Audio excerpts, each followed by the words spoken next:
प्यारे साथियों नमस्कार। चलिए आज हम करेंगे जीव विज्ञान। जीव विज्ञान जीव विज्ञान में हम पढ़ेंगे संतुलित आहार।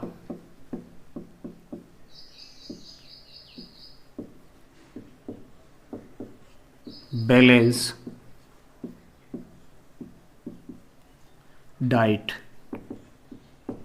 बैलेंस डाइट संतुलित आहार जीव विज्ञान के अंतर्गत आज का चैप्टर है। हमारा टॉपिक है संतुलित आहार, बैलेंस डाइट। देखिए बात करते हैं सजीवों की। सजीव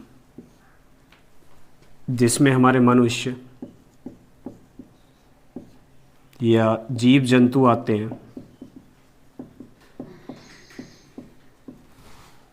मनुष्य या जीव जंतु आते हैं। सजीवों के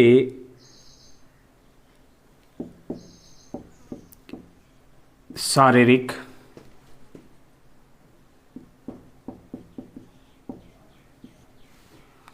जैव क्रियाओं, शारीरिक जैव क्रियाओं। देखिए सजीवों के शारीरिक जैव क्रियाओं के लिए ऊर्जा की आवश्यकता होती है। ऊर्जा की आवश्यकता होती है। तो सजीव जो होते हैं, जो मनुष्य या जीव जंतु हैं, वो अगर शारीरिक जैव क्रियाएं करते हैं तो उसके लिए आवश्यकता होती है ऊर्जा की, और ये ऊर्जा प्राप्त होती है भोजन से। भोजन से। तो सजीवों के शारीरिक जैव क्रियाओं के लिए ऊर्जा की आवश्यकता होती है, और उसके ये ऊर्जा की जो आवश्यकता पूर्ति होती है किससे होती है? भोजन से। और इस भोजन की भी अगर हम बात करते हैं तो इसे की भी हमें ज़रूरत होती है संतुलित भोजन।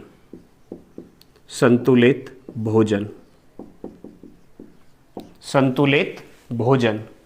तो हमें आवश्यकता होती है, सजीवों को आवश्यकता होती है शारीरिक जैव क्रियाएं करने के लिए ऊर्जा की, और ऊर्जा की जो पूर्ति होती है वो भोजन से होती है। और भोजन भी कैसा होना चाहिए? संतुलित भोजन।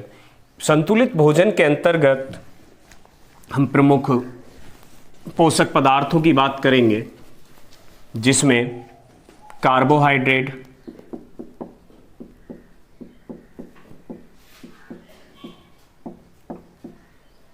कार्बोहाइड्रेट, प्रोटीन, वसा, विटामिन,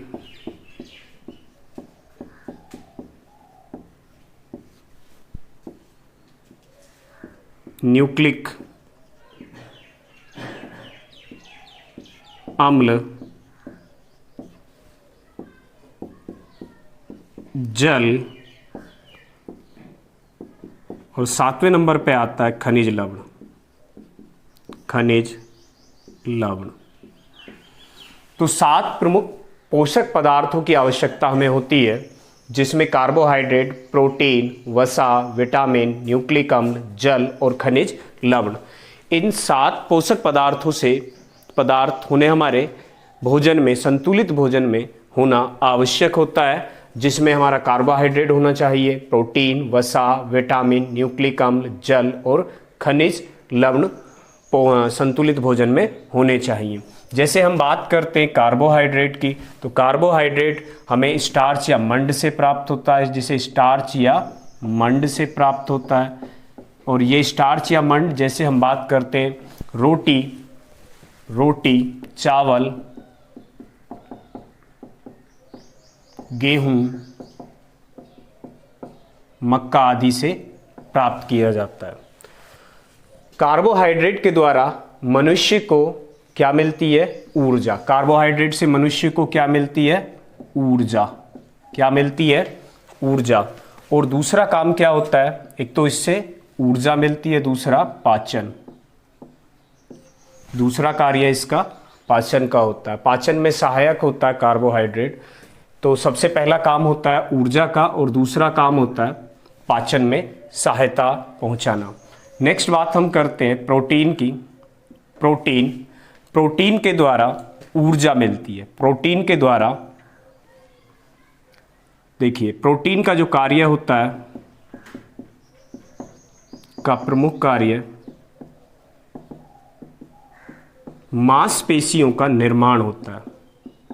मांसपेशियों का निर्माण। तो प्रोटीन के द्वारा क्या कार्य प्रमुख है? प्रमुख कार्य क्या है? मांसपेशियों का निर्माण। और इसी के साथ साथ कोशिका का निर्माण या उसमें सुधार करना। निर्माण या सुधार करना। तो प्रोटीन का प्रमुख कार्य मांसपेशियों का निर्माण या कोशिका का निर्माण या फिर उसमें सुधार करना होता है। इससे हम आगे चलते हैं। जैसे वसा की बात करते हैं तो वसा ऊर्जा प्रदान करती है। वसा ऊर्जा प्रदान करती है। नेक्स्ट बात अभी हम इसमें करेंगे विटामिन्स, न्यूक्लिक अम्ल, जल और खनिज लवण की भी। तो देखते हैं आगे। देखिए, अगर हम इन दोनों की बात करते हैं, जल और खनिज लवण की बात करते हैं, तो ये अकार्बनिक पदार्थ है। अकार्बनिक पदार्थ दोनों कैसे हैं?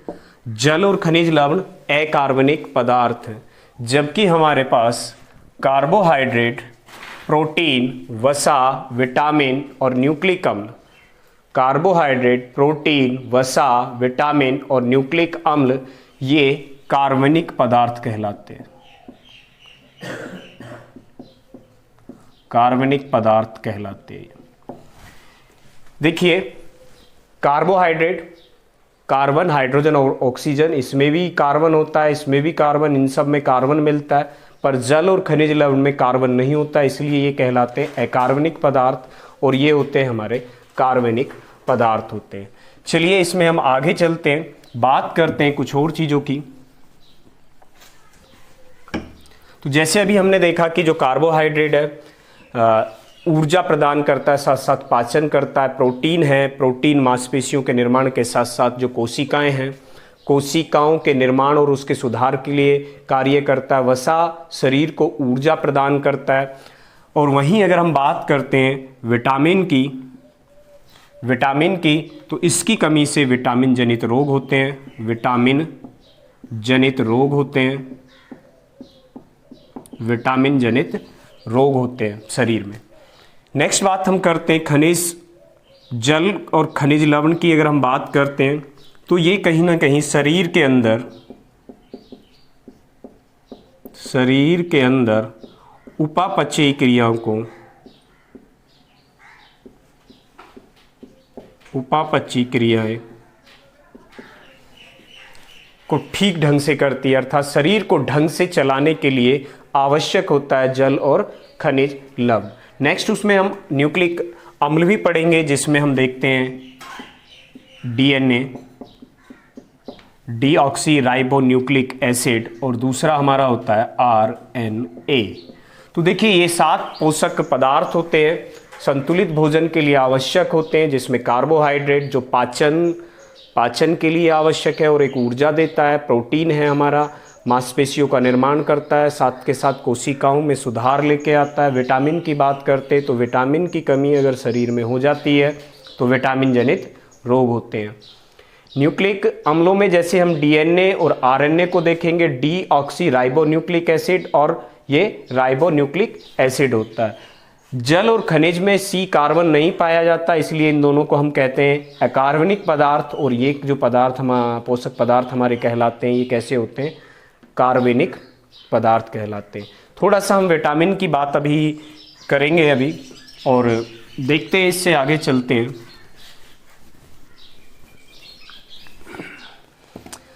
अगर हम 1 ग्राम कार्बोहाइड्रेट लेते हैं,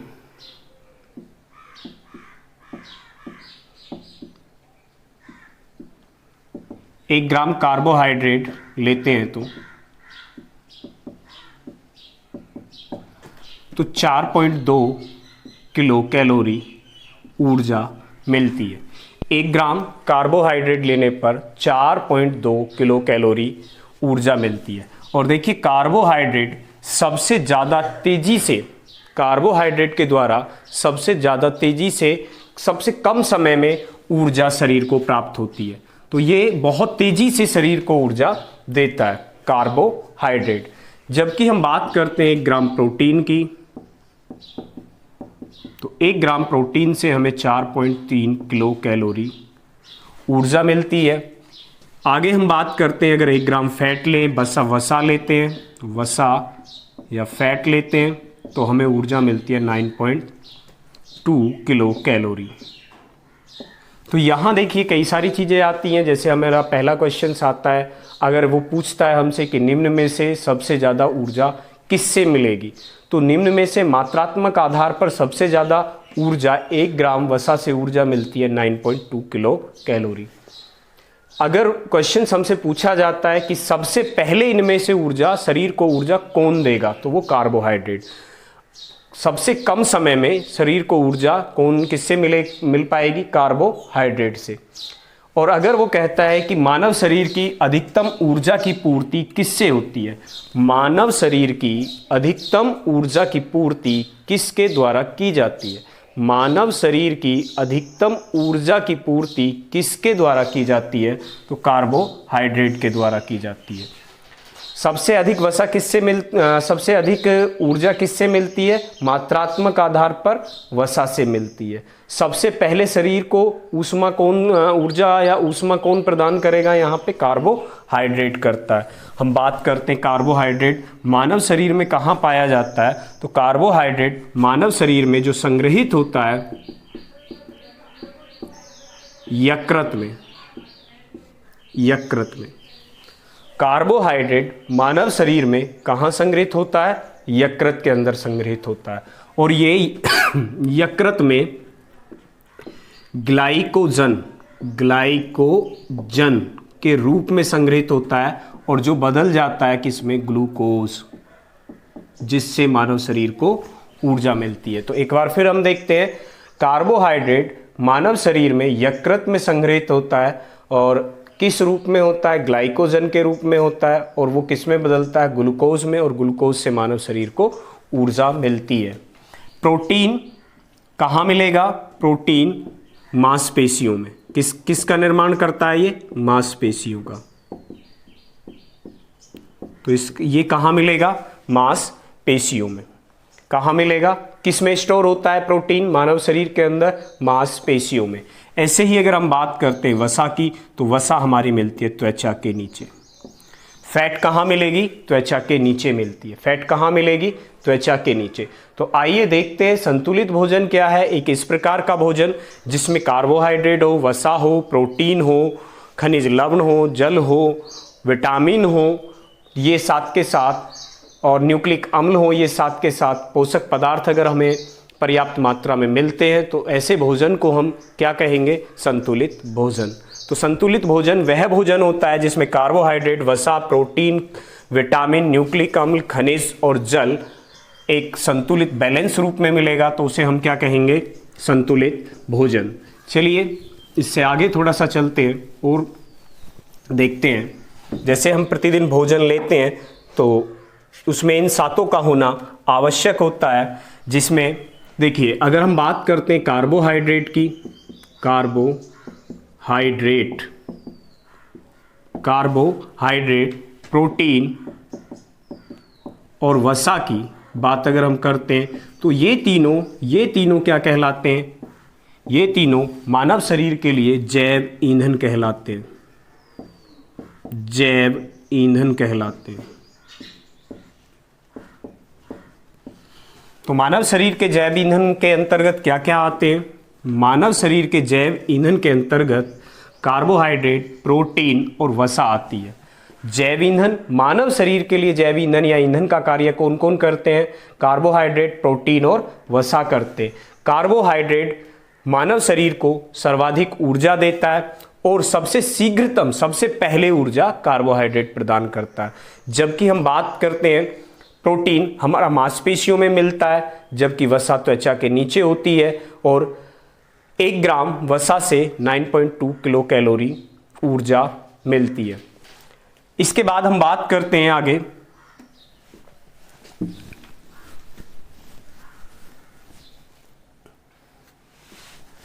कुछ वस्तुओं में, जैसे हम अंडा, मीट को लेते हैं तो इसमें प्रोटीन की मात्रा अधिक होती है, प्रोटीन की मात्रा अधिक होती है।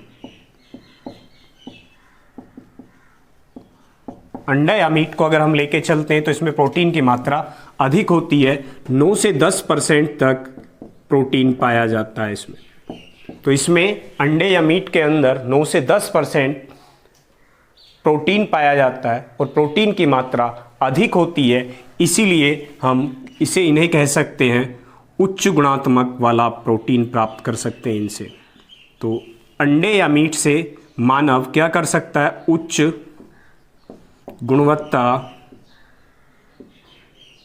उच्च गुणात्मकता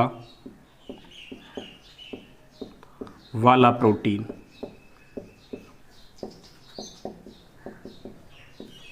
तो अंडे या मीट से 9 से 10% तक प्रोटीन की मात्रा प्राप्त की जा सकती है, जिसे हम कह सकते हैं उच्च गुणात्मकता वाला प्रोटीन। और इसीलिए इनसे प्राप्त होने वाले प्रोटीन को हम नाम देते हैं रेफरेंस, और क्या कह सकते हैं इसे, रेफरेंस प्रोटीन, रेफरेंस प्रोटीन कहते हैं। चलिए नेक्स्ट इससे आगे चलते हैं। संतुलित आहार में सबसे पहले हम यहाँ करेंगे विटामिन्स। पहले पढ़ेंगे हम विटामिन्स, और क्योंकि विटामिन से काफ़ी क्वेश्चंस पूछे जाते हैं। विटामिन्स का नाम, विटामिन के प्रकार, विटामिन किसमें घुलनशील है, और विटामिन्स की कमी से होने वाली बीमारियां या अधिकता से होने वाले रोग क्या क्या होते हैं। देखिए सबसे पहले अगर हम बात करते हैं विटामिन, तो विटामिन नाम जो दिया गया है, विटामिन की जो खोज या विटामिन जो नाम दिया गया है पोलैंड के वैज्ञानिक, पोलैंड के वैज्ञानिक, पोलैंड के वैज्ञानिक फंक के द्वारा, फंक के द्वारा, तो पोलैंड के वैज्ञानिक फंक के द्वारा 1912 में विटामिन शब्द, विटामिन शब्द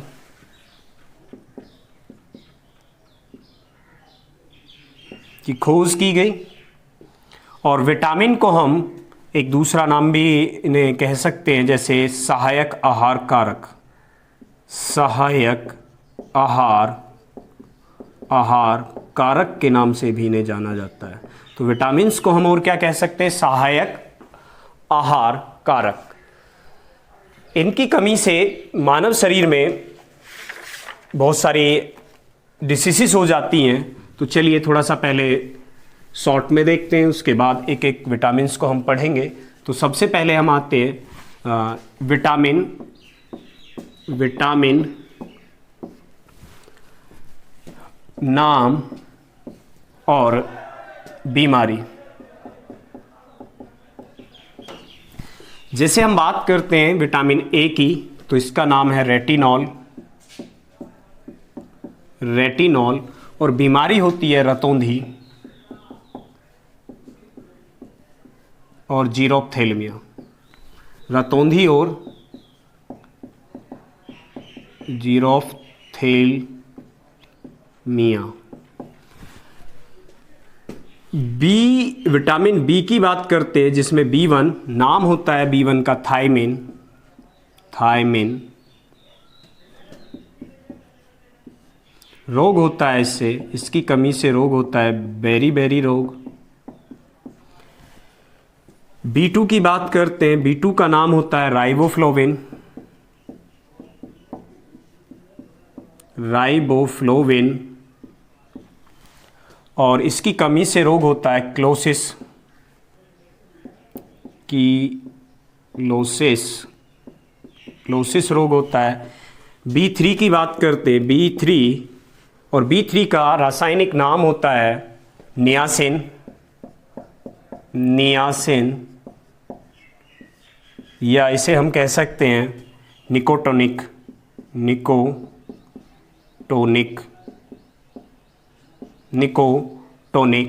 और B3 की कमी से होने वाला रोग होता है पेलाग्रा।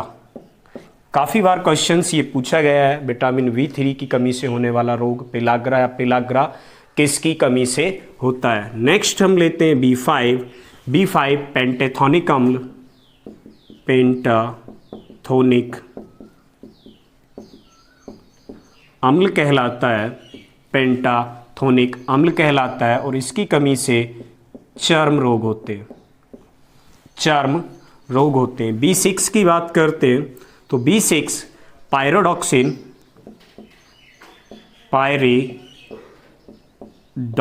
होता है। तो B6 की कमी से, B6 का नाम है पायरिडॉक्सिन, और पायरिडॉक्सिन B6 की कमी से होने वाला रोग होता है रक्त क्षीणता। नेक्स्ट आते हैं B7 बायोटिन नाम है इसका, बायोटिन, और बालों की वृद्धि रुक जाती है,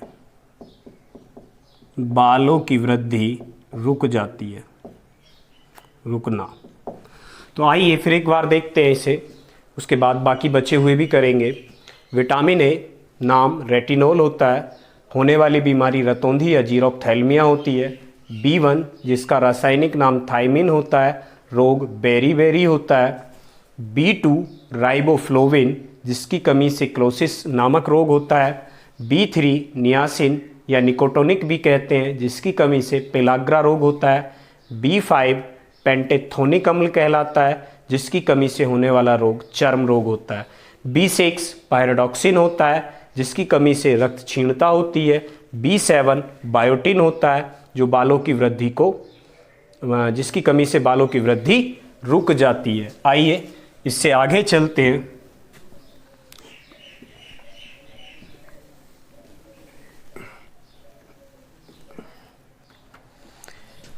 B9 फॉलिक अम्ल नाम होता है इसका, फॉलिक अम्ल नाम होता है, और इसकी कमी से एनीमिया होता है, नेक्स्ट B12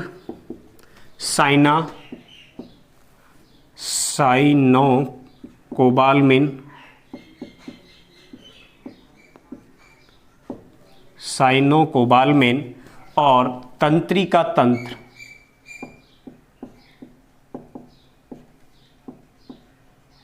में कमी। तो B9 फॉलिक अम्ल है, जिसकी कमी से एनीमिया होता है। B12 साइनोकोबालमिन है, जिससे तंत्रिका तंत्र में कमी आती है। नेक्स्ट हमारा विटामिन है विटामिन C, जिसका नाम होता है एस्कॉर्बिक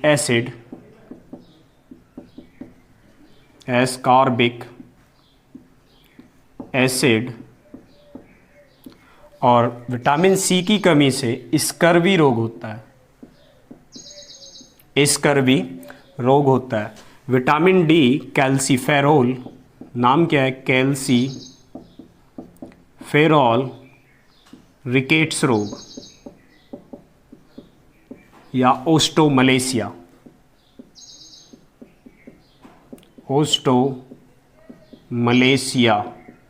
हड्डियों का कमज़ोर हो जाना। चलिए आगे देखते हैं, इसी में एक बार फिर इन्हें करते हैं। B9 फॉलिक अम्ल, जिसकी कमी से एनीमिया रोग होता है। B12 साइनोकोबालमिन, जिससे तंत्रिका तंत्र में कमी हो जाती है। C एस्कॉर्बिक एसिड नाम होता है, जिससे स्कर्वी रोग होता है। D कैल्सीफेरोल होता है, जिससे रिकेट्स या ओस्टोमलेशिया नामक रोग हो जाता है। नेक्स्ट विटामिन हमारा आता है E टोकोफेरोल, नाम क्या है, टोकोफेरोल, नपुंसकता या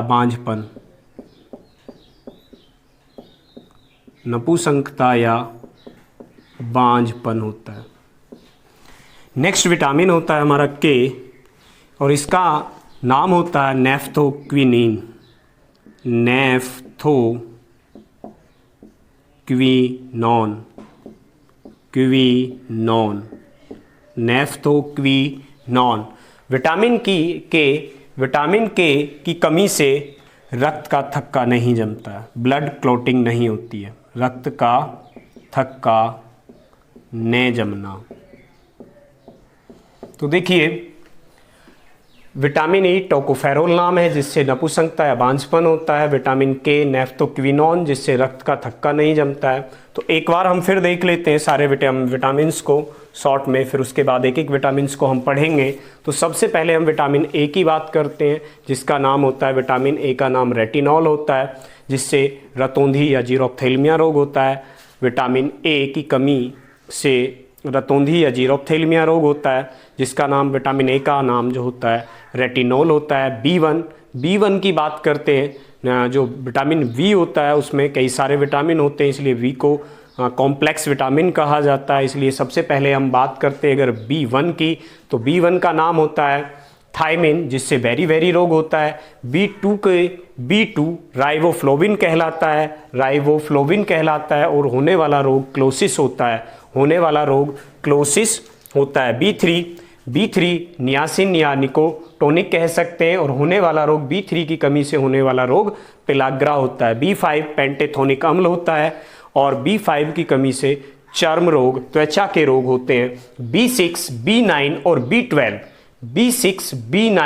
बी12 तीनों से जो हमें रोग होता है वो एनीमिया होता है। बी6 बी9 और बी12 तीनों से होने वाला रोग एनीमिया होता है। आगे हम इसमें और भी देखेंगे। बी7 जो बायोटिन हमारा कहलाता है, बी7 बायोटिन कहलाता है, और बी7 की अगर शरीर में कमी हो जाती है तो बालों की वृद्धि या बालों में कमी आ जाती है। बी9 की बात करते हैं, फॉलिक अम्ल, जिससे एनीमिया होता है। बी12 भी है साइनाकोबलामिन, तो उससे भी हमारा तंत्रिका तंत्र में कमी और इसके साथ साथ anaemia. Vitamin C ascorbic acid कहलाता है, और इससे होने वाला रोग स्कर्वी होता है। विटामिन डी जो कैल्सीफेरोल है नाम, और रिकेट्स नामक रोग या ऑस्टोमलेशिया होता है। ई का वैज्ञानिक नाम टैकोफेरोल है, जिससे नपुंसकता या बांझपन की बीमारी हो सकती है जिसकी कमी से। और के का नाम नेफ्थोक्विनोन कहलाता है, जो रक्त के थक्का नहीं जमता है। इसके कारण, विटामिन के की कमी के कारण रक्त का थक्का नहीं जमता है।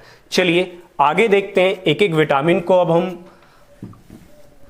डीपली पढ़ेंगे, देखते हैं। Vitamin A, B, C, D, E और के, इनका वर्गीकरण करेंगे और देखेंगे कि क्या होता है इसमें। जैसे सबसे पहले हम बात करेंगे जो विटामिन हैं, इन विटामिनों में विटामिन में दो टाइप के विटामिन हम देखेंगे, ए, डी, ई और के को एक साइड लेंगे और दूसरी साइड हमारे बी और सी होंगे। बी और सी जल में घुलनशील होते हैं,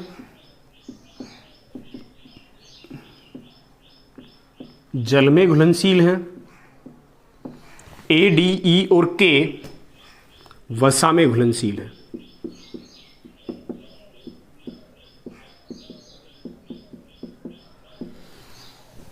ए, डी, ई के वसा में घुलनशील होते हैं, बी और सी जल में घुलनशील होते हैं। चलिए सबसे पहले हम ए, डी, ई के क्यों पढ़ेंगे, उसके बाद बी और सी को पढ़ेंगे। ए, डी, ई और के वसा में घुलनशील होते हैं, बी और सी जल में घुलनशील विटामिन्स होते हैं। चलिए एक एक विटामिन्स को अब हम आगे पढ़ते हैं। सबसे पहले बात करेंगे विटामिन ए की। विटामिन ए तो नाम सभी जानते हैं आप,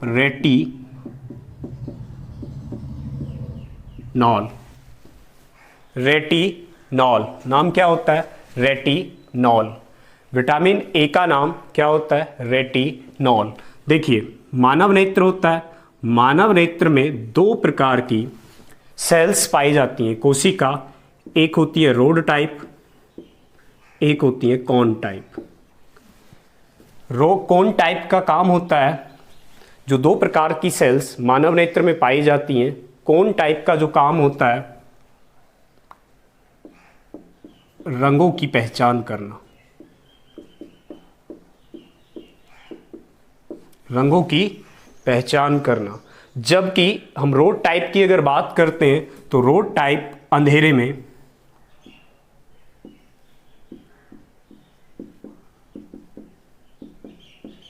देखने के काम आती है।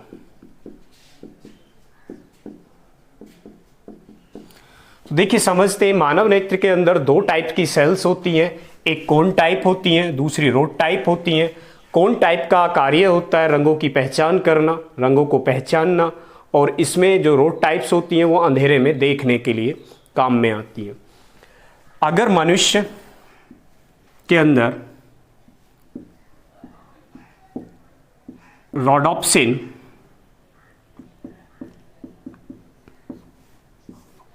क्या कहलाती हैं, ये नेत्र में रोडोप्सिन, और ये बनती हैं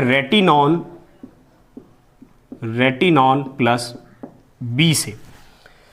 देखिए ये बी जो होता है बॉडी से खुद बन जाता है, शरीर खुद बना लेता है इसे, इसका निर्माण शरीर नहीं कर पाता। तो मानव नेत्र की अगर हम बात कर रहे हैं तो दो टाइप की सेल्स जो कोन टाइप और रोड टाइप होती हैं, कोन टाइप रंगों की पहचान करती हैं, रोड टाइप अंधेरे में देखने के काम आती हैं, जिन्हें हम रोडोप्सिन कहते हैं। और ये जो बनती हैं मानव नेत्र के अंदर रेटिनॉन प्लस विटामिन बी के द्वारा बनती हैं। बी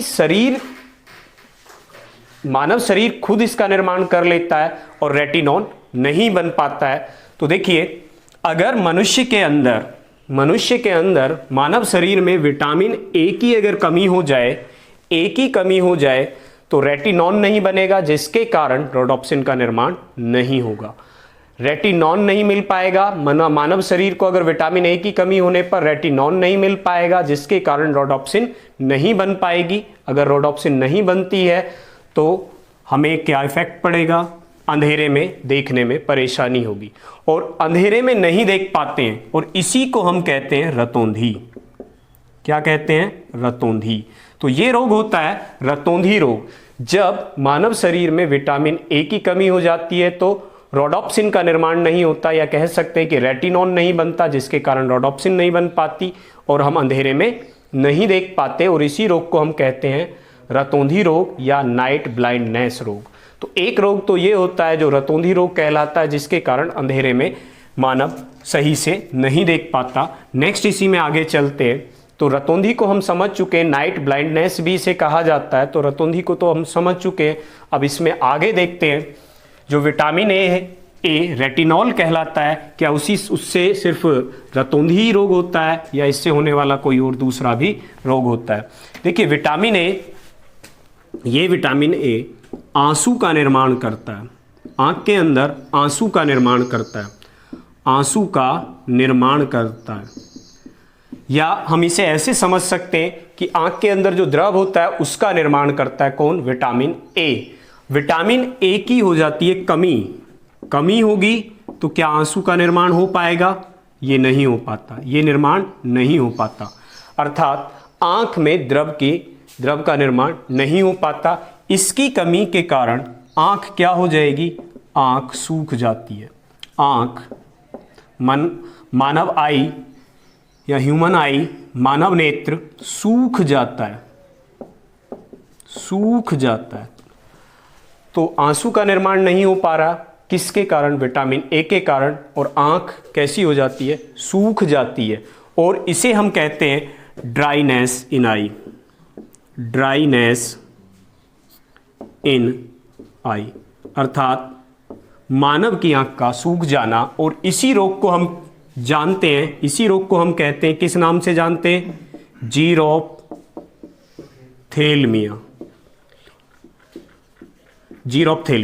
तो रतौंधी हमने देखा था विटामिन ए की कमी से हो रहा है, क्योंकि विटामिन ए की कमी होने पर शरीर में रोडोप्सिन या रेटिनॉन का निर्माण नहीं हो पा रहा है। दूसरा हम देख रहे हैं कि विटामिन ए आंसू या द्रव का निर्माण करता है। जब विटामिन ए की कमी हो जाती है तो वो आंसू या द्रव नहीं बन पाता, जिसके कारण आंख सूख जाती है, जिसे हम ड्राइनेस इन आई या सूखी आंख कहते हैं, या इसी रोग को हम कहते हैं जीरोप्थेल्मिया। और ये जीरोप्थेल्मिया का होना अंधेपन की पहली स्थिति होती है। अंधेपन की फर्स्ट स्टेज कहलाती है।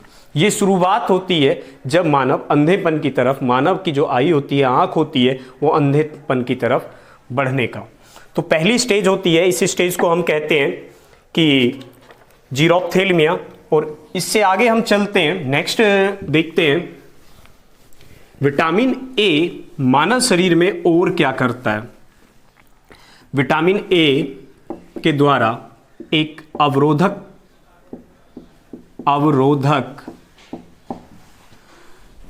परत का निर्माण किया जाता है।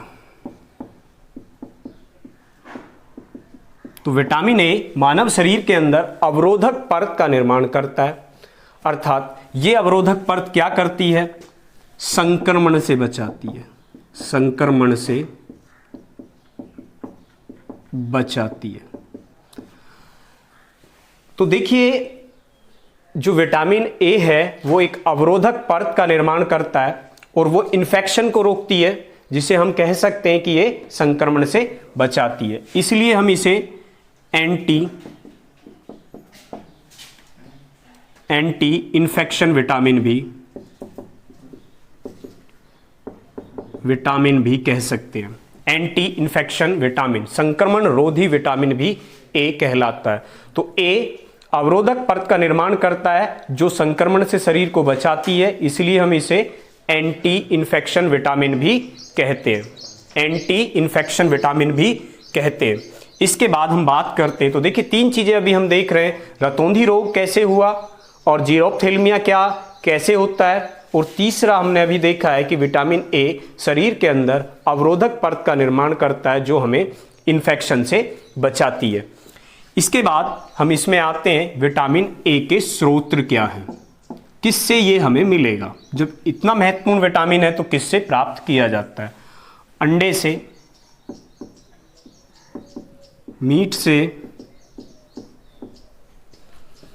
दूध, गाजर में काफी मात्रा में मिलता है, सेब अत्यधिक मात्रा में पाया जाता है गाजर के अंदर, या फिर हम ऐसे भी कह सकते हैं इसे कि पीले और नारंगी रंग के फलों से प्राप्त किया जाता है। पीले और नारंगी रंग के फलों से प्राप्त किया जाता है, जैसे आम पीले और नारंगी रंग के फलों से। अब आम में विटामिन ए मिलता है, पर कलर कैसा होना चाहिए, पीला। अर्थात हम कह सकते पके हुए आम में विटामिन ए, पके हुए आम से क्या मिलेगा, विटामिन ए, जबकि कच्चे आम से विटामिन सी प्राप्त होता है। कच्चे आम से, तो पीले और नारंगी रंग के फलों से भी हमें विटामिन ए मिलता है। गाजर में विटामिन ए की मात्रा अधिक पाई जाती है। चलिए इसके बाद बात करते हैं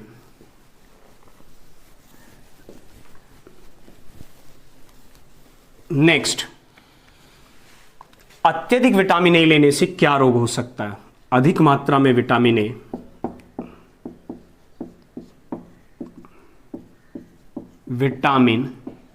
ए लेने से, अगर मनुष्य अत्यधिक मात्रा में विटामिन ए ले तो उसे सिर दर्द, थकावट,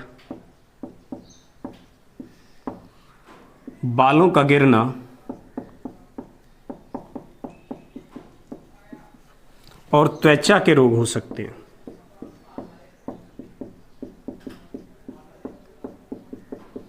त्वचा के रोग हो सकते हैं। तो ऐसा नहीं है कि अगर इसकी अधिक मात्रा में हम इसे लेते हैं विटामिन ए को तो क्या हो सकता है, सिर दर्द, थकावट, बालों का गिरना और त्वचा के रोग हो सकते हैं। तो देखिए ये था हमारा विटामिन ए। नेक्स्ट हम बात करते हैं नेक्स्ट विटामिन की। तो ए का क्या निकल के आया निष्कर्ष, ए का निष्कर्ष निकल के आया रेटिनॉल। क्या नाम है इसका, रेटिनॉल। होने वाली बीमारी रतौंधी, जीरोप्थेल्मिया,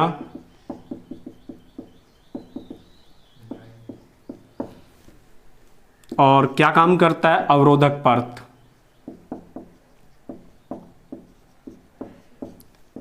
संक्रमण रोधी परत बनाता है। किससे प्राप्त कर सकते हैं?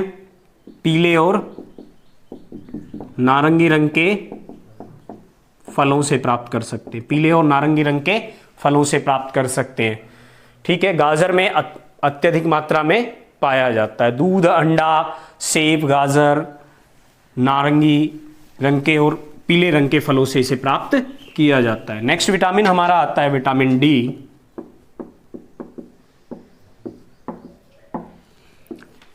विटामिन डी कैल्सीफेरोल, वैज्ञानिक नाम या रासायनिक नाम कैल्सीफेरोल, कैल्सीफेरॉल होता है। इसे हम धूप से भी प्राप्त करते हैं, धूप से प्राप्त विटामिन भी कहलाता है, और ये मछली में भी मिलता है। तो वैज्ञानिक नाम होता है कैल्सीफेरोल, धूप से प्राप्त कर सकते हैं और मछली से भी प्राप्त किया जाता है। तो विटामिन डी धूप से भी मिलता है हमें और मछली से भी प्राप्त किया जाता है। इसमें आगे चलते हैं, देखते हैं मनुष्य के द्वारा जो भोजन किया जाता है, कैल्शियम, देखिए उससे कैल्शियम को, उस कैल्शियम को, भोजन से जो कैल्शियम मनुष्य को मिल रहा है, मानव को, हम ऐसे समझ सकते हैं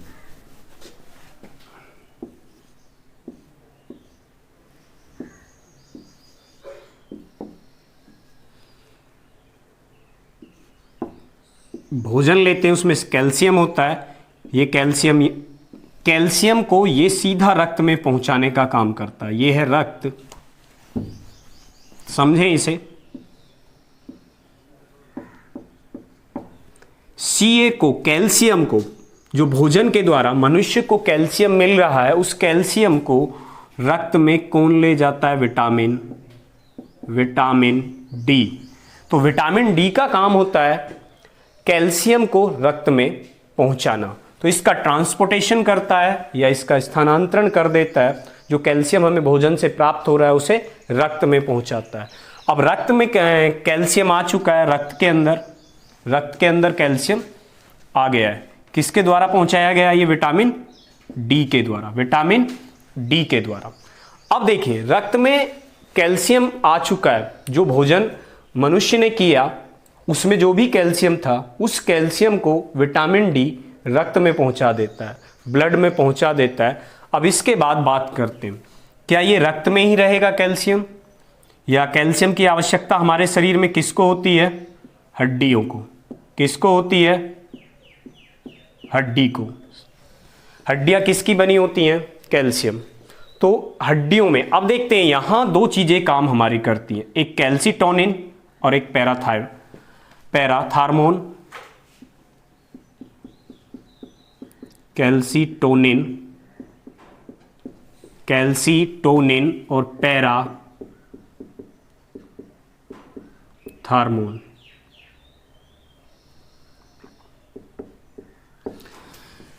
देखिए, मानव ने खाना लिया, उस खाने से पाचन के बाद जो कैल्शियम है वो विटामिन डी किस में पहुंचा रहा है? रक्त में पहुंचाता है। अब इसके बाद हम यहां आगे देखेंगे।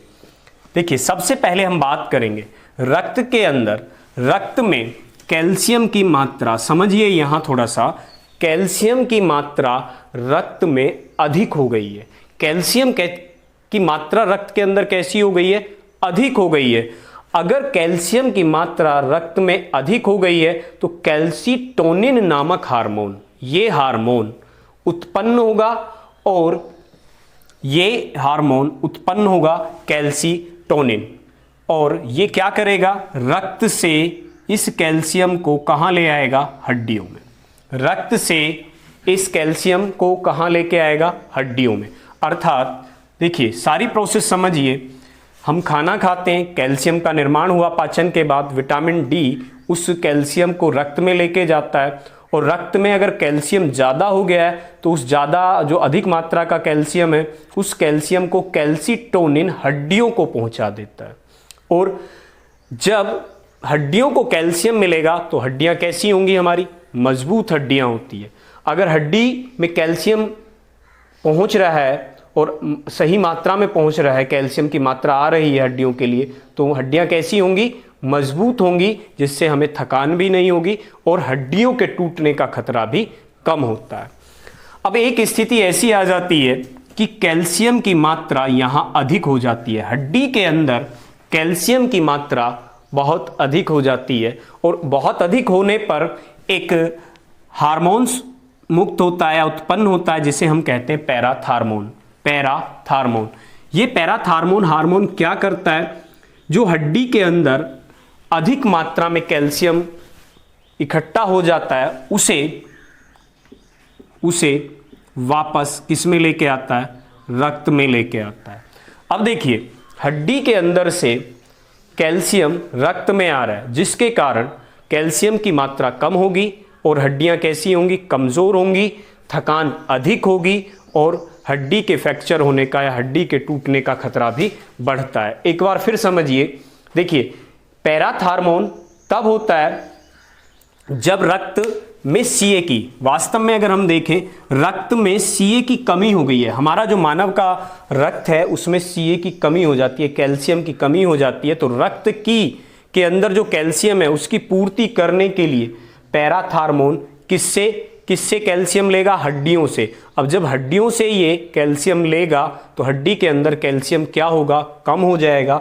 इस कैल्शियम के कम होने के कारण, हड्डियों में कैल्शियम कम होने के कारण हड्डियां कमज़ोर होंगी, थकान होगा और हड्डियों के टूटने का खतरा बढ़ जाएगा। धीरे धीरे अगर यही स्थिति चलती चली जाती है तो हड्डियां अत्यधिक कमज़ोर हो जाती है। कैल्शियम की बहुत अत्यधिक मात्रा कम हो जाने पर हड्डी के अंदर अगर ये कैल्शियम सीए कम हो जाए, ज़्यादा मात्रा में कम हो जाए, तो हड्डी क्या होगी? कमज़ोर होगी। हड्डी क्या होगी? कमज़ोर होगी और ये आसानी से टूट जाती हैं। और ऐसे ही रोग, इसी ही रोग को हम कहते हैं ओस्टोमलेशिया, जिसमें हड्डियां इधर उधर को मुड़ जाती है। इस रोग को क्या कहते हैं?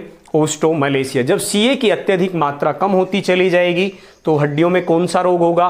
ओस्टोमलेशिया। कौन सा रोग होता है? ओस्टोमलेशिया, जिसे हम कहते हैं स्पॉटनिंग ऑफ बोन। स्पॉटनिंग ऑफ बोन या ओस्टोमलेशिया।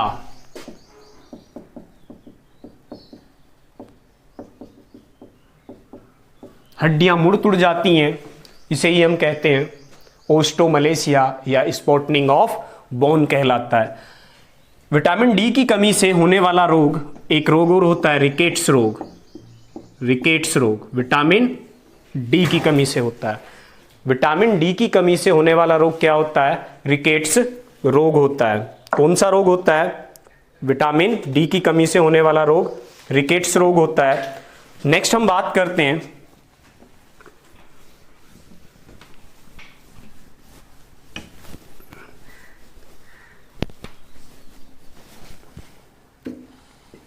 देखिए, कैंसर कोमा क्षय रोग। कैंसर और क्षय रोग, जिसे टीबी कहा जाता है, से भी बचाव करता है विटामिन डी।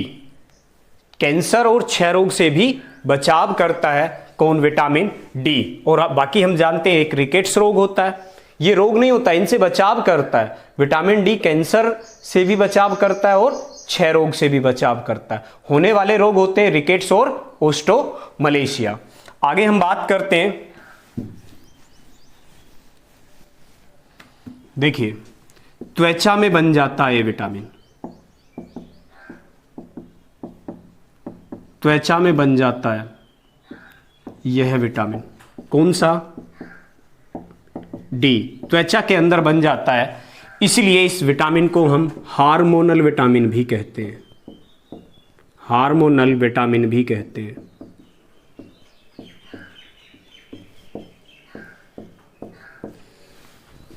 त्वचा में निर्माण हो जाता है धूप के सेकने से, तो इसलिए इसे हम हार्मोनल विटामिन भी कहते हैं। बाकी अभी हमने देखा था कि मछली से भी हम इसे प्राप्त कर सकते हैं।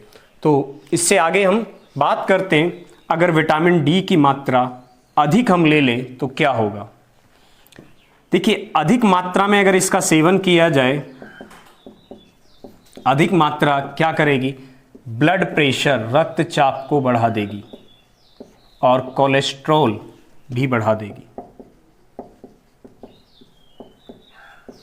तो रक्तचाप और कोलेस्ट्रॉल बढ़ जाएंगे अगर हम अधिक विटामिन डी हमारे शरीर में हो जाता है, मानव शरीर में विटामिन डी की मात्रा अधिक हो जाती है तो रक्तचाप और कोलेस्ट्रॉल बढ़ जाएंगे।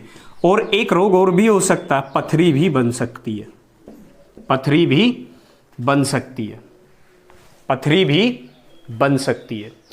तो देखिए ये विटामिन डी था जिसकी कमी से होने वाला रोग रिकेट्स और ओस्टोमलेशिया होता है, जिसका प्रमुख स्रोत जिसे हम धूप में सेकने वाला विटामिन या धूप से प्राप्त विटामिन भी कहते हैं, या मछली से भी इसे प्राप्त किया जाता है। त्वचा में ही ये बन जाता है, इसलिए हार्मोनल विटामिन भी इसे हम कह सकते हैं। कैंसर और क्षय रोग से भी ये बचाव करता है।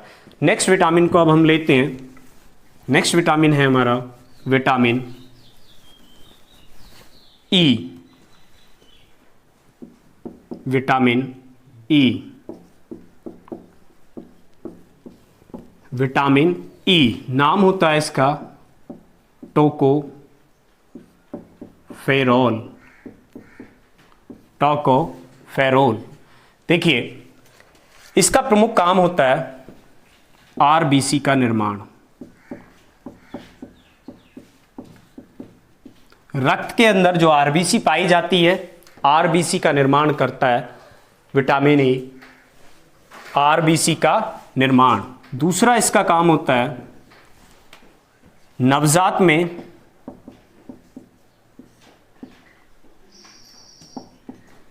इसकी अगर कमी होगी, नवजात बच्चे में अगर इसकी कमी हो जाती है तो रक्त की कमी हो जाती है।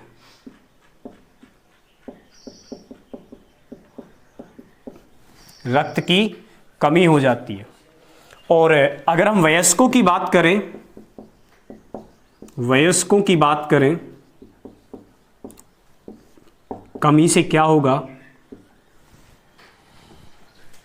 वयस्कों में अगर विटामिन ए की कमी हो जाती है तो हमें वयस्कों के अंदर न्यूरोलॉजिकल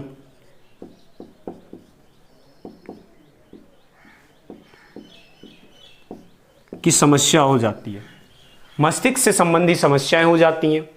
बाकी हम इसे जानते हैं कि इस विटामिन को हम किस नाम से जानते हैं, प्रजनन, प्रजनन विटामिन भी कहते हैं, प्रजनन विटामिन भी कहा जाता है, प्रजनन विटामिन भी कहा जाता है। और हम देख सकते हैं इसे कि विटामिन ई को मेल और फीमेल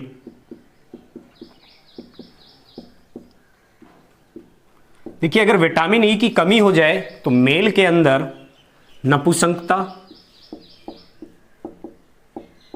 और फीमेल में बांझपन नामक रोग होता है, फीमेल में बांझपन नामक रोग होता है। और भी इसे कई नामों से जाना जाता है, जैसे सुंदरता का विटामिन, सुंदरता का विटामिन भी इसे कहा जाता है। तो विटामिन ई प्रजनन विटामिन कहलाता है, टोकोफेरोल इसका नाम होता है, सुंदरता का विटामिन भी कह सकते हैं। कमी से नपुंसकता या बांझपन का रोग हो सकता है, आरबीसी के निर्माण में सहायक होता है। नवजात में कमी हो जाए तो रक्त की कमी हो जाती है, जिसे हम एनीमिया के नाम से जानते हैं। वयस्कों में अगर विटामिन ई की कमी हो जाए तो न्यूरोलॉजिकल की समस्या हो जाती है, मस्तिष्क में काफ़ी प्रॉब्लम्स आ जाती है।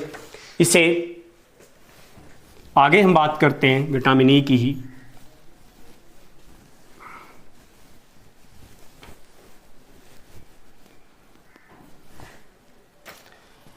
स्रोत की, तो स्रोत की अगर हम बात करते हैं तो अंकुरित अनाज या गेहूं से इसे प्राप्त किया जाता है, अंकुरित अनाज या गेहूं से इसे प्राप्त किया जाता है। वैसे दूध, मछली और हरी सब्जियों में भी ये पर्याप्त मिल जाता है। हरी सब्जी, दूध में भी ये पाया जाता है। तो ये हमारा होता है ब्यूटी हार्मोन्स को भी ये, ब्यूटी हार्मोन जो एस्ट्रोजन होता है उसमें भी,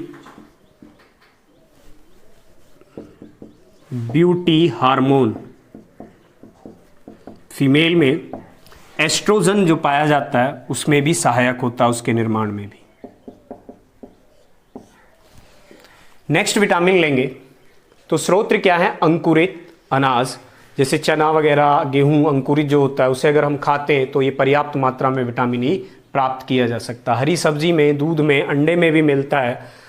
वैसे इसे ब्यूटी हार्मोन जो एस्ट्रोजन्स है उसके निर्माण में भी ये सहायक होता है। नेक्स्ट विटामिन लेंगे, विटामिन के, विटामिन के, विटामिन के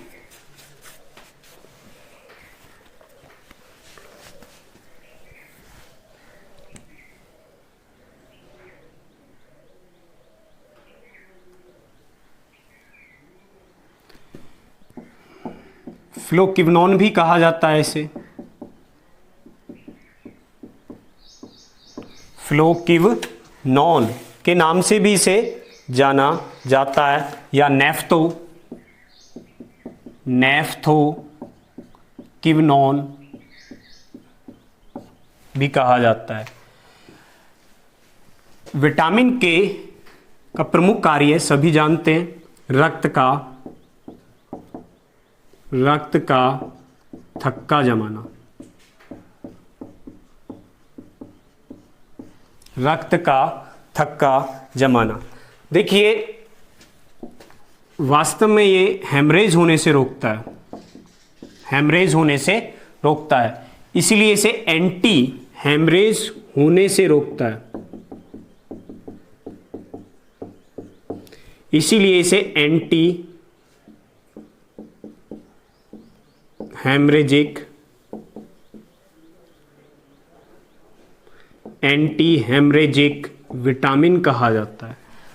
हेमरेज होने से रोकता है इसलिए इसे हमें क्या कह सकते हैं, एंटी हेमरेजिक विटामिन भी कह सकते हैं। किससे मिलता है, दूध, हरी सब्जी, मीट से मिलता है, दूध, हरी सब्जी और मीट से मिलता है। प्रमुख काम क्या होता है इसका, विटामिन के का, रक्त का थक्का जमाना। इसकी अगर कमी हो जाती है तो रक्त का थक्का नहीं जमता है, जिसके कारण क्या होता है, हेमरेज होने की संभावना होती है। तो विटामिन के का प्रमुख कार्य क्या होता है, रक्त का थक्का जमाना, और रक्त का थक्का अगर जमता है तो ये हेमरेज होने से रोकता है, जिसके कारण इसे हम क्या कहते हैं, anti haemorrhagic vitamin, anti haemorrhagic vitamin भी कहा जाता है। तो नेक्स्ट हम चलते हैं, अभी हम देख रहे थे सारे ये जो विटामिन थे ए, डी, ई और के किस प्रकार के विटामिन थे, सभी वसा में घुलनशील विटामिन थे। अब नेक्स्ट बात करते हैं जल में घुलनशील विटामिन्स की। तो सबसे पहले जल में घुलनशील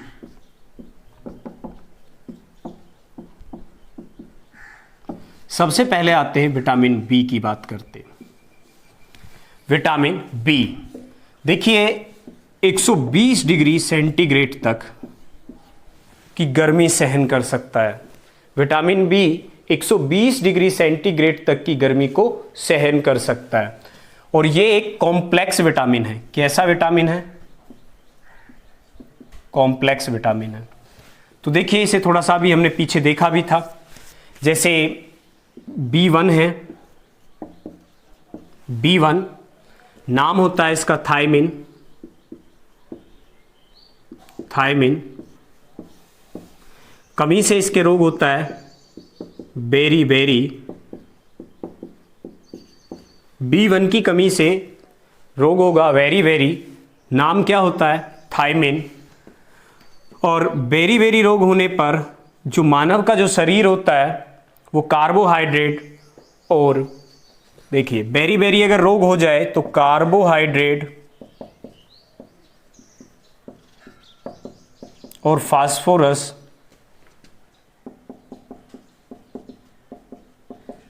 का उपयोग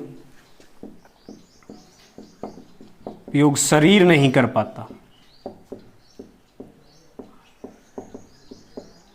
तो देखिए B1 थायमिन जिसकी कमी से बेरी बेरी रोग होता है, तो मानव का शरीर कार्बोहाइड्रेट और फास्फोरस का उपयोग इस बीमारी में नहीं कर पाता है। और ये जो बेरी बेरी रोग होता है किससे होता है? देखिए ये क्वेश्चंस कई बार पूछा गया, पॉलिश वाले चावल खाने से, पॉलिश के चावल से, और मशीन के पिसे आटे से।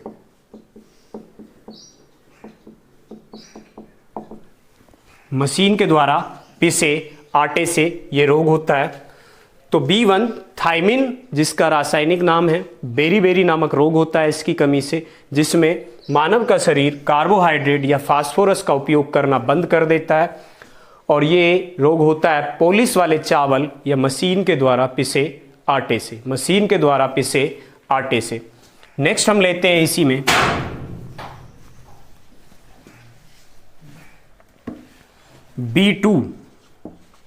B2 रासायनिक नाम होता है राइबोफ्लोविन,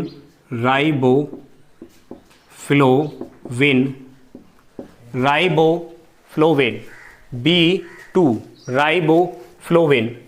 नेक्स्ट इसे हम कह सकते हैं विटामिन जी के नाम से भी, इसे विटामिन जी भी कहा जाता है, इसे विटामिन जी भी कहा जाता है, विटामिन जी भी इसे कहा जाता है। और रोग इससे होता है क्लोसिस नामक रोग होता है। कौन सा रोग होता है? क्लोसिस। और इसकी कमी से प्रोटीन का उपापचय भी सही से नहीं हो पाता, इसकी कमी से प्रोटीन का उपापचय नहीं हो पाता।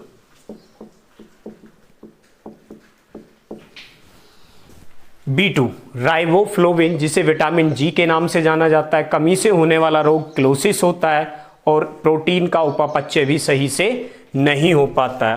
और हम देख सकते हैं कि जो आंख का रेटिना होता है उसके वर्णक में भी समस्या आ जाती है, इसकी कमी होने पर आंख के रेटिना के वर्णक में भी कमी आ जाती है।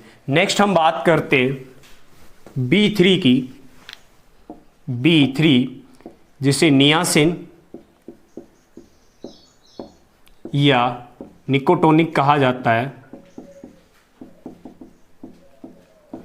अगर इसकी कमी होती है पेलाग्रा रोग होता है, इसकी कमी होने पर पेलाग्रा रोग होता है, पेलाग्रा रोग होता है किसकी कमी से? B3 की कमी से, जिसे नियासिन या निकोटोनिक कहा जाता है, पेलाग्रा रोग होता है। देखिए बात करते हैं पेलाग्रा रोग हो जाता है जैसे जिसमें मस्तिष्क,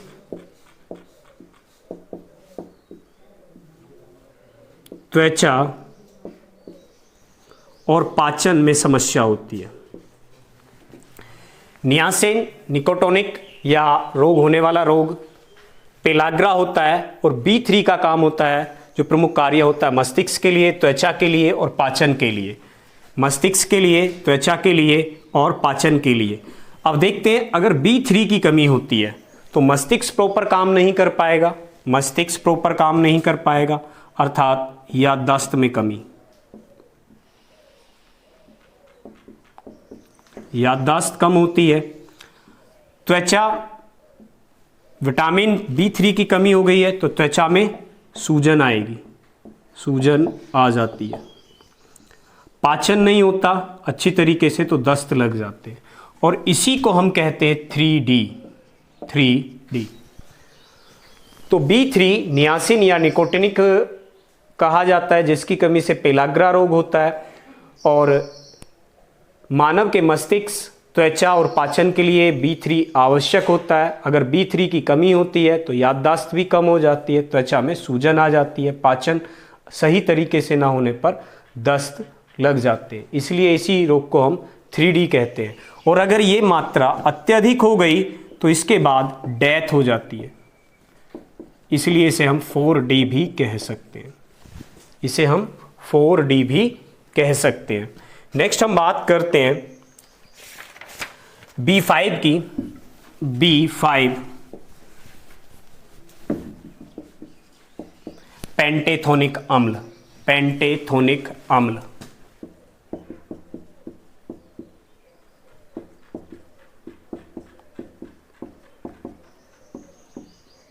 नेक्स्ट हम B6 पायरेडॉक्सिन,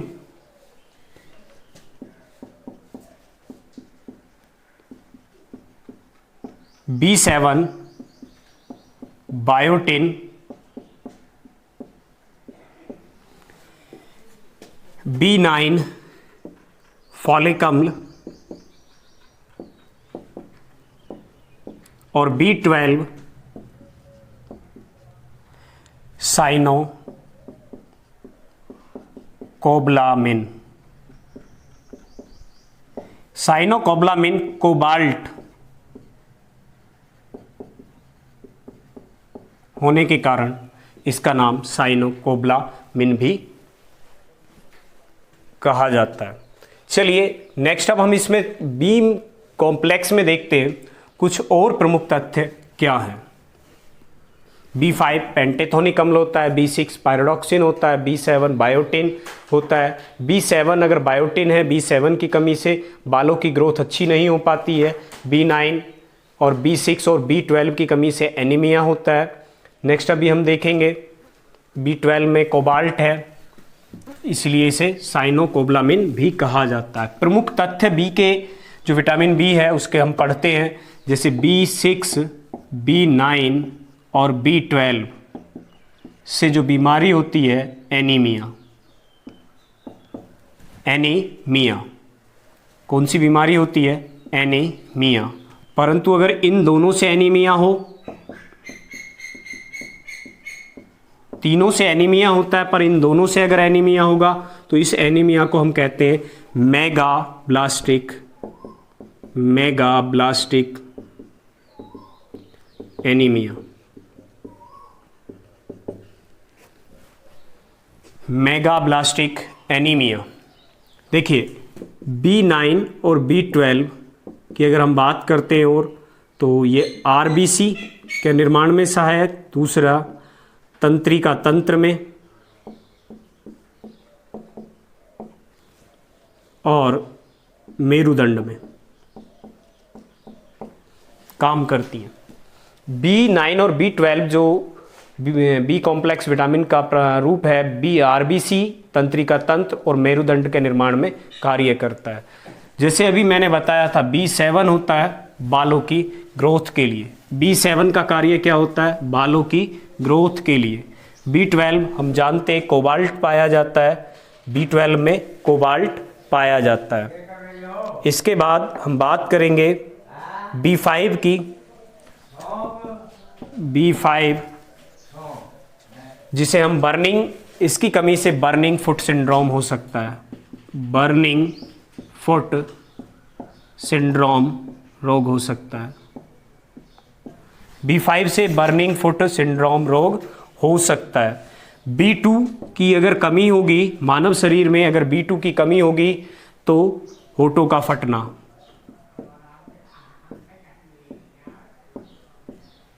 होठ फट जाते हैं। B2 की कमी होने पर होठ फट जाते हैं या दरार आ जाती है।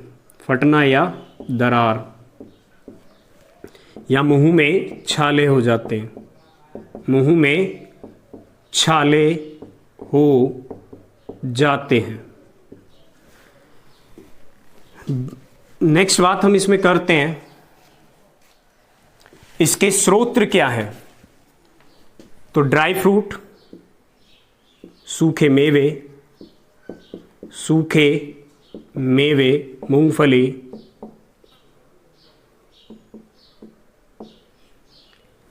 आम, चावल, गेहूं, पपीता आदि। सूखे मेवे, मूंगफली, गेहूं, आम, चावल, पपीता आदि। नेक्स्ट बात करेंगे विटामिन सी की।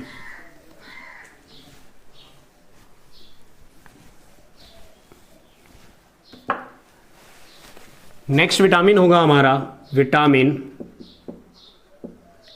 सी, एस्कॉर्बिक एसिड। एस्कॉर्बिक एसिड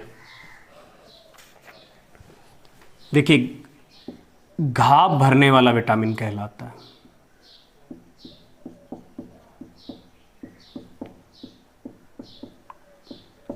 घाव भरने वाला विटामिन कहलाता है। दूसरा हम इसे समझ सकते हैं, त्वचा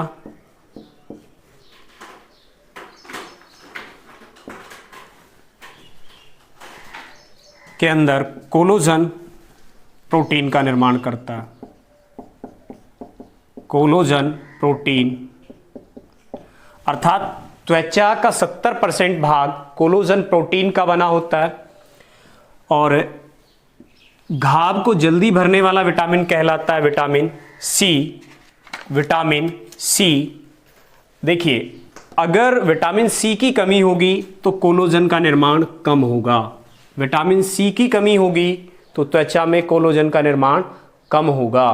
एक बार फिर समझिए, विटामिन सी की कमी होने पर कोलेजन प्रोटीन कम बनेगा, और कोलेजन प्रोटीन कम बनेगा तो एक तो स्कर्वी रोग हो सकता है, स्कर्वी रोग। और स्कर्वी रोग क्या होता है? मसूड़ों में रक्त आना, मसूड़ों में रक्त आना।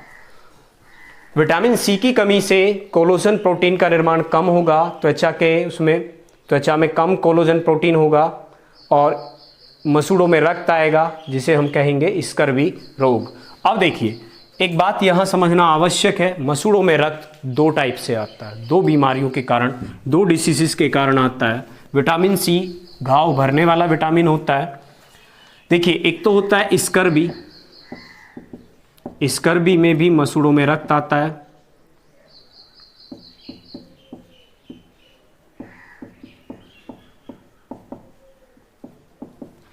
एक होता है पायरिया, पायरिया, इसमें भी मसूड़ों में रक्त आता है।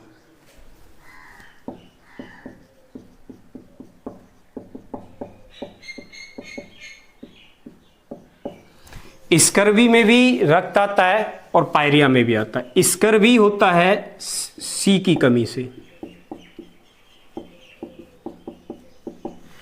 विटामिन सी की कमी होगी स्कर्वी रोग होगा, विटामिन सी की कमी से स्कर्वी रोग होगा, मसूड़ों में रक्त आएगा। पायरिया एंटमीबा, एंटमीबा जिंजेबेलिस के कारण होता है, जिंजेबेलिस, एंटमीबा जिंजेबेलिस प्रोटोजोआ के कारण होता है। तो समझिए स्कर्वी रोग विटामिन सी की कमी के कारण होता है, स्कर्वी रोग विटामिन सी की कमी के कारण होता है जिसमें मसूड़ों में रक्त आता है। पायरिया में भी मसूड़ों में रक्त आता है, पर यह होता है एंटमीबा जिंजेबेलिस के कारण, जो एक प्रोटोजोआ होता है। जो क्या होता है? एक प्रोटोजोआ होता है। आगे बात करते हैं विटामिन सी, नेक्स्ट चलते हैं। देखिए गर्म करने पर विटामिन नष्ट हो जाता है, गर्म करने पर विटामिन सी नष्ट हो जाता है। तो अगर हम गर्म करते तो सबसे पहले नष्ट होने वाला विटामिन विटामिन सी होगा। अगर गर्म किया जाए तो सबसे पहले नष्ट होने वाला विटामिन विटामिन सी होगा। घाव को जल्दी भरता है, सबसे पहले नष्ट हो जाता है, गर्म करने पर घाव को जल्दी भरता है। और हम बात करेंगे इसके स्रोत क्या है, इससे किससे प्राप्त किया जाता है? तो खट्टे फल, खट्टे फल, खट्टे फल जैसे आंवला, आंवला, संतरा, नींबू, अमरूद में भी ये पाया जाता है। हरी मिर्च, अंगूर, नींबू, संतरा, हरी मिर्च, लाल मिर्च, पालक, धनिया, दाल और बंद गोभी। देखिए दाल और बंद गोभी को समझिए। दाल जो सूखी दाल होती है, सूखी दाल में विटामिन सी बहुत कम मात्रा में होता है, पर जैसे ही हम दाल को भिगो देते हैं, दाल को भिगो देते हैं तो तुरंत उसमें विटामिन सी की मात्रा बढ़ जाती है। बंद गोभी में भी विटामिन सी पाया जाता है। हरी मिर्च, लाल मिर्च में भी विटामिन सी पाया जाता है, जबकि आंवला विटामिन सी का प्रमुख स्रोत है। आंवला विटामिन सी का प्रमुख स्रोत है। तो आंवला क्या है? विटामिन सी का प्रमुख स्रोत। संतरा, नींबू, खट्टे फल जितने होंगे उससे सबसे हमें विटामिन सी प्राप्त होगा।